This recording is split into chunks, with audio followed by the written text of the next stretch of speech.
Hello friends, কেমন আছেন? Good morning সবাইকে। তো সকাল সকাল খেয়ে নিলাম একটুখানি চা, একদম ফ্রেশ হয়ে গেলাম, যে চাটা খেতে খুবই ভালো লাগে আমার। তো তারপরে এখানে কিছু কিশমিশ আমন্ডটা রাতে ভিজিয়ে নিয়েছিলাম আর কাজু খেয়ে নিলাম, যাতে এনার্জিটা পাই, যে সারাটা দিন কাজ করতে হয় তার জন্যই খাওয়াটা আর কি। তো তারপরে আজকে ভাবলাম যে ছেলের আজকে স্কুল নেই, ওর ছুটি দিয়েছে, তো স্কুলে ছুটি নেই, তো ভাবলাম সকাল সকাল ঘরটাই আগে মুছে ফেলি, তো এই কাজটাই আগে করে ফেললাম। তো তারপরে এসে চলে এলাম রান্নাঘরে। তো রান্নাঘরে প্রথমে এই শাকটাকে ভালো করে ধুয়ে এটাকে একটু কেটে নিয়েছি। তো এখানে বসিয়ে দিয়েছি কচু, ওল কচুর ঝোল যেটা, আর এখানে শাক ভাজা, উচ্ছে ভাজা, করলা ভাজা আর বেগুন ভাজা এই হয়েছে, আর এখানে হয়েছে ডাল।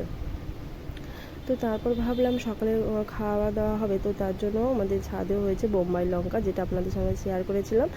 তো ভাবলাম একটা লঙ্কা নিয়ে আসি। তো ওইটা থেকে এই লঙ্কাটা দেখলাম একটু বড় সাইজের আছে, তো এইটাকেই নিয়ে গেলাম। তো সকালে শাক ভাজা দিয়ে বেগুন ভাজা দিয়ে খুব ভালোই লাগে খেতে, একটু ঝাল ঝাল করে। তো নিয়ে গেলাম। তো আজ রান্না হয়েছে, এই ভাজা হয়েছে, তার সঙ্গে হয়েছে কচু শাক দিয়ে কচু চিংড়ি, আর এখানে রয়েছে ওল কচু দিয়ে ইলিশ মাছ। তো এই হয়েছে আজকে রান্নাবান্না। তো তারপরে রান্নাবান্না সেরে চলে এলাম, স্নান করে এসে তারপর পুজোটা দিয়ে দিলাম। তো এখানে সমস্ত কিছু রেডি করে ফেলেছি। আজ যেহেতু বৃহস্পতিবার, লক্ষ্মীবার, তো লক্ষ্মী মায়ের পুজোটা সেরে ফেললাম। তো দেখুন পুজোটা দেওয়ার পর আমার লক্ষ্মী মাকে কত সুন্দর লাগছে। তো আমার দেখা দেখি আমার ছেলে অরিত্র, তো সেও এখানে পুজো দিচ্ছে।